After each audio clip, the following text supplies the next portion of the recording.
Omaha's the largest science center will welcome its first visitors. But today, our Bella Caracta got a sneak peek to show you inside before doors open to the public. Here's how things are shaping up so far.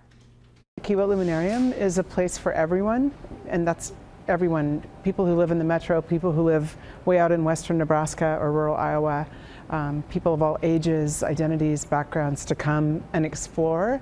Right off the Missouri River on the Lewis and Clark Landing, the 82,000 square foot science center is coming together.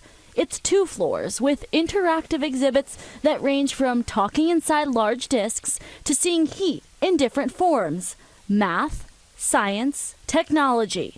We believe that in order to be accessible and inclusive and equitable, it's part of our DNA and it needs to affect everything we do. She says that means collaborating with community members on exhibits like exploring oneself to offering reduced membership prices.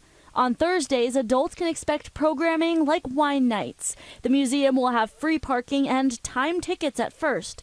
It's an experience for all ages. On your side in Omaha, Bella Caracta, 6 News.